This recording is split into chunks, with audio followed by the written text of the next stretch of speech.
Бүгүн биздин Манас орто мектебинде 21 март Ноорус майрамына карата жакшы иш-чарабызды баштап отурабыз.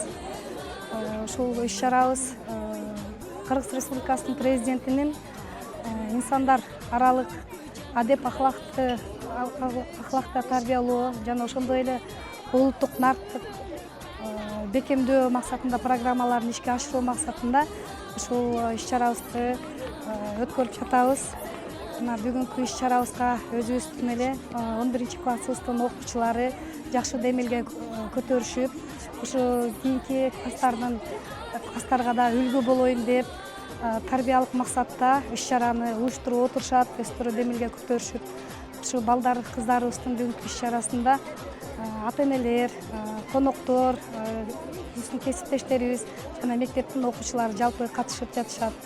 Ушул майрамды убакыттан пайдаланып, ушу бардык кесиптештеримди, ушу бардык эл журтубузду, окуучуларымды сүйүктүү алдыда келип турган Ноорус майрамы менен чын жүрөктөн куттуктап кетмекчимин.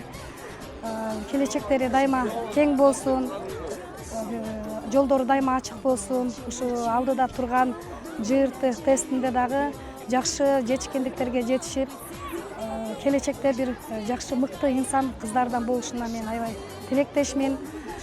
Бар болушсун, аман болушсун. Ушул мектебибиз дайыма өнүп өссүн. Бардык коллективиме чыгармачылык менен эмгектенүүгө дагы бир ирет үндөп кетмекчимин. Бар болуңуздар, аман болуңуздар, дагы бир жолу майрамыңыздар менен. Достор, Манас мектебинде жакшы иш-чара болуп ошол жерге келип калдык. Азыр бул жакта ата-энелер комитетинин төрайым эжекебиз кабат эле айтып атып, ыйлап калып атпайбы? Бул дагы сонун нерсе. Ата-энелер менен окуучулардын ортосундагы мамиле жакшыртуу боюнча жакшы иш болуп атыптыр. Мына Унжана Савсалиевна эжекебиз сонун иштер болуп аткан экен, бизди чакырып ушул жакка келип калдык эле. Бул жакта дасторкон жайылып, сүмөлөк кайнатылып, ошо Нооруска карата